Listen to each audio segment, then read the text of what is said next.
was it like coming home? I could not believe that the world was still going on. I went from being a gunnery sergeant in E7 leading training Marines to coming home to nothing. They signed up willing to pay the ultimate price, trained in combat, ready to deploy. I was in a firefight and got severely injured. I took basically a bullet fragment that went through my jaw and into my neck. Even those fortunate enough to come home come back with scars, including ones we can't see. A lot of veterans don't have physical injuries, but they have the mental ones. Re-entering civilian life can be a new battle, one their family and friends can't relate to. Unless you've been there and see what goes on, people just don't realize the sacrifice our soldiers and sailors and airmen are making on a day-to-day basis. Many struggle to make ends meet. A $10 an hour job is not a great job, and that's what I saw. I ended up having to file bankruptcy to get rid of 90% of my debt just to live to the means that I had. How many times do you walk in the street, you see a sign that says homeless veteran?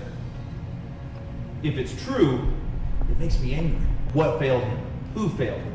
We're spending the Week of Valor bringing you the stories of veterans from our community.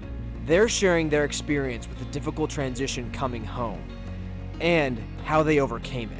I tell veterans all the time, you still have worth and you still have value. You're still important to your community. We're asking you to listen and then show your support. What can be done to help you guys out, especially those who are still coming home? That is a very good question. Just remember that we're all different and get to know people and talk and listen.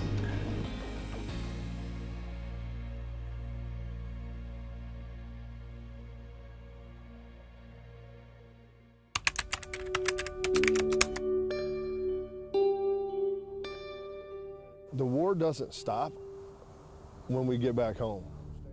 The war never leaves the minds of those who have served in it.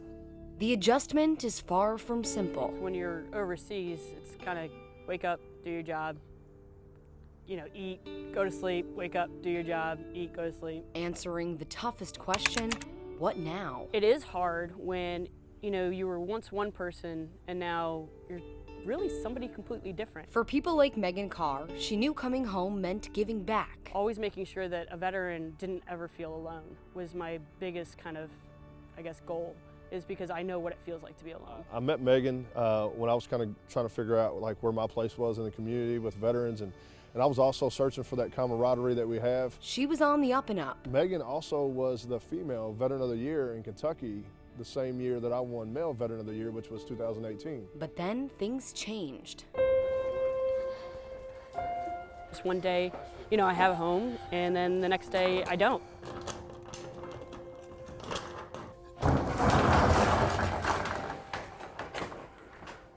Here it is. Saddening, it's overwhelming. It's just hard. Reminders of her life once lived. This makes me sad that it's in here, because a very dear friend gave it to me for Christmas last year, actually. Collecting dust in a storage unit. When I was deployed, there are some nights where you're wondering, why are we here? What are we doing? And I would take a time out and just go to the flagpole, and I'd look up at the flag. And that was it. It was okay, now I get it. In these piles, she finds hope. I was at a certain place in that it is possible to get back there. Someone who does so much selfless work for others, and now here she is. She's been lifting people up, she's been serving, she's been selfless, and now here she is in a time in her life where she needs help. Looking around at what seems like just an open field. It's mind-blowing. It's been a long time to sit there and be able to think, wow, I have something to really look forward to. Megan understands why Jeremy is forming a safe haven through the Veterans Club, not just roofs over their heads. Because we realize that just putting homeless veterans in housing doesn't fix the problem. We're going to do everything necessary and throw as many resources as we can that's needed for these veterans to get better. A new start in their own tiny home. We want to get them out of survival mode and get them and figure out who they are as people. Navigating all the different services that are out there for veterans And I think one of the brilliant things about this community is to be able to have one place. A new transition. And a lot of times, you know, that we have to kind of talk about our story, which is always the hardest thing to do. It reminds me to let me know that I'm not alone. Brett Hightower has walked the streets of Warren County for almost a year as its sheriff.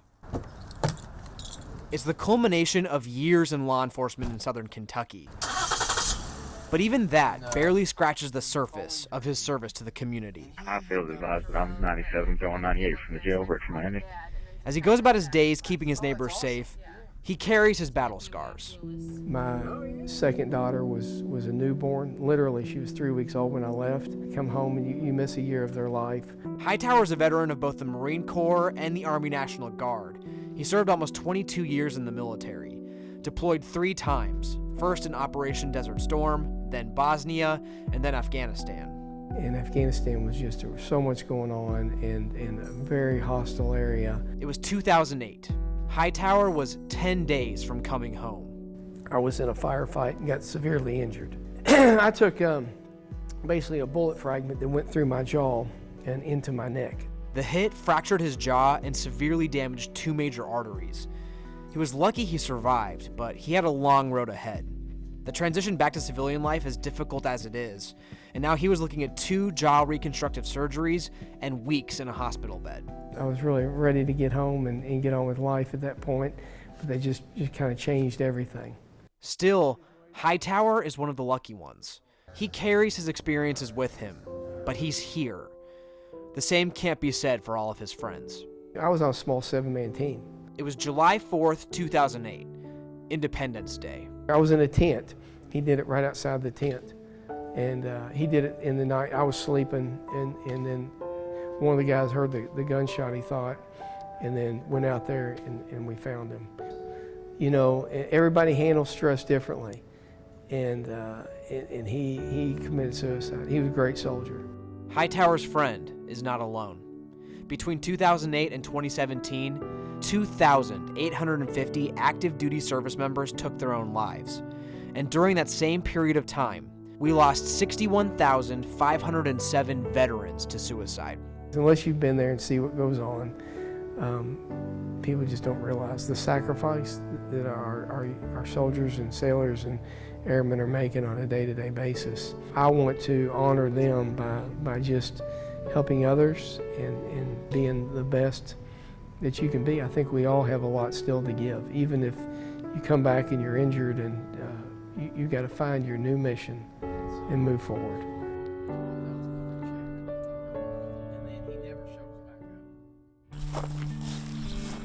It's Doug Royer's 6-acre retreat in Baghdad, Kentucky, where he can find some peace and quiet. Until he picks up a piece of wood and begins sanding away at its imperfections.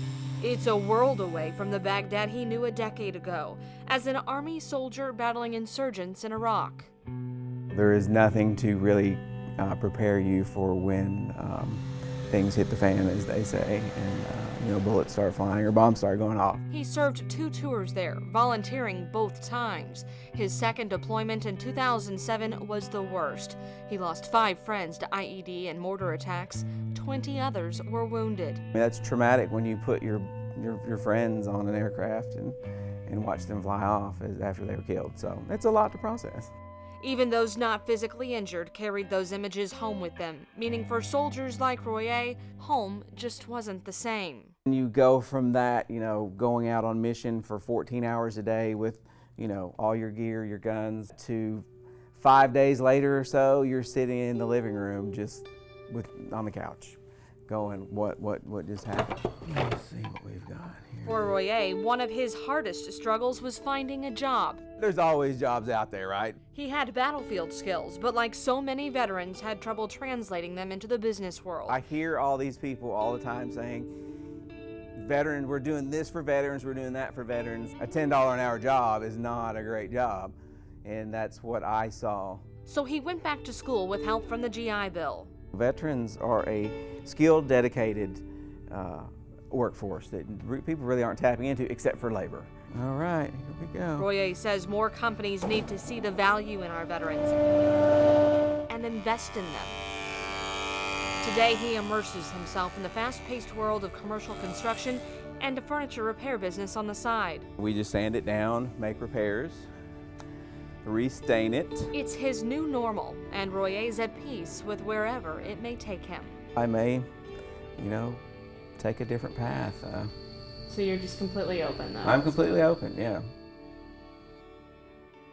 All week, we've been looking into the struggles our veterans face after coming home, but we can't forget, too, that some veterans don't have a home to return to. And it's a sad truth. So many of us have seen those people on the streets holding signs saying they're homeless veterans. And Rob and Brooke, this is something that some people say doesn't look like it's true, but it actually It really is. There are thousands of our veterans who are living on the streets. We understand that maybe every sign you see might not be true, but the numbers we found prove many are. Take a look at what we found from the U.S. Department of Housing and Urban Development.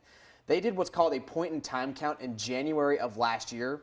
They found there were almost 38,000 veterans who didn't have a place to call home, and more than 23,000 of those were unsheltered or living on the street.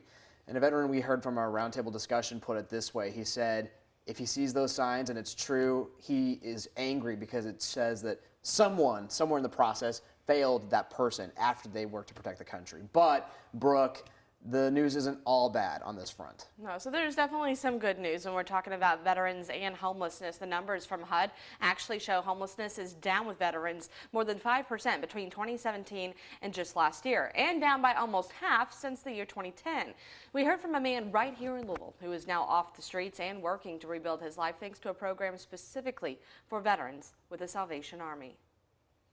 These people were good enough to let me have a place to stay, take a shower, wash my clothes, give me transportation to make appointments. I'm taking aggressive steps to be a part of and to do something to better myself and help me get out of here and get back in the mainstream of society.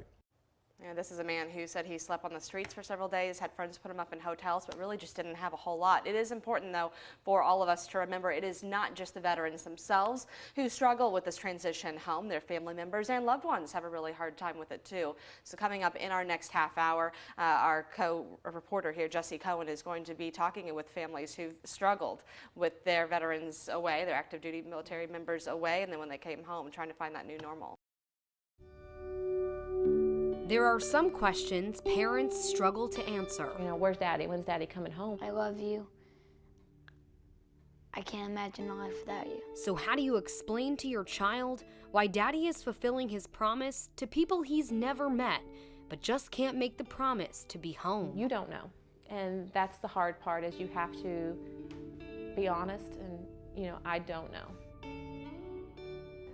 Our lives can't stop because they're gone, and it doesn't mean that we don't worry. You just try to keep yourself busy doing stuff. It's the children asking the questions in Shelbyville, while in Louisville, Donna Salib worries about her soldier son. I think some of the hardest parts for me as a mom was just knowing that I'm not going to get that hug some holidays. For Donna and the Gentry family, their love of family is in a tug of war with an honor and duty so many promise to uphold. So it was very hard to try to plan and prepare yourself. And it was hard for him to have to leave us like that, but you have to do what you have to do when you're called to do it. They are just two examples of the near 18 million veteran families living with the unknown and uncertainty of what's next. Miranda Gentry knew what she was signing up for when she married a man in uniform. Shortly after we got married, we did get the notice that he was going to be deployed. But says there is still no way to be completely prepared. And found out shortly after that we were pregnant. The day that they leave is the hardest day, and going days, weeks, months, without no communication, not knowing what's going on, and waiting for that phone call or waiting for that email is probably the hardest part, because you can't prepare for it. Growing up in the military, orders always came first over family. So you have that feeling of, oh my gosh, this isn't happening, and then you have this proud moment because he's serving our country. It's a proud thing, but then you are overcome with that worry. Where are they going? What are they going to be doing? You know, how long are they going to be gone? But this time was different for Donna. He's what? Her son was being deployed. That's in the mom's mindset. Nobody takes care of them like their mom. Because some of the stuff that he was doing, he couldn't tell me where he was going and how long he'd be gone. He'd be like, Mom, I've got to go somewhere, and I'll talk to you when I get back. Your heart goes to your stomach. Because you don't know. And who knew if the same son would return? They're taught how to go to war, but they're not taught how to come home from war. It's a hard thing to describe coming home for these guys and gals, because sometimes they leave parts of themselves there also. Or in Miranda's case, if her husband would be a changed man. Your normal before will never be the same. At one point, there were no answers to the hardest questions. One of the hardest times is probably like before they left, they would always come in my room and tell me good night and I love you, but then when they're gone, it would just be Mom coming in there. Their loved ones, their heroes, my dad, were some of the lucky ones, keeping their promise to their country and their family. Him coming home was, we were gonna be a family again. We didn't have to not have the phone calls. We didn't have to wait and worry if he was coming home. If we were gonna have to begin a new normal without him, knowing that he was coming home was the biggest relief. Being able to tell my kids, Dad, he'll be home to tuck you in bed.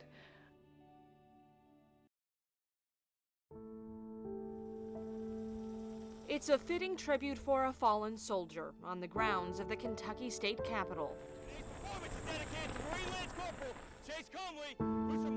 Sam Deeds' voice cuts through the crowd as a giant American flag waves overhead. All I wanted to do was be a Marine. Deeds wore the uniform for 14 years, serving in Japan, Haiti, and Greece. And then in 2005, during his first 2 months in Iraq, Deeds suffered from 2 IED blasts that would bring him home for good. After 30-ish surgeries and 6 years later, the Navy Marine Corps found it fit that I was as healthy as I was ever going to be, and I was medically retired.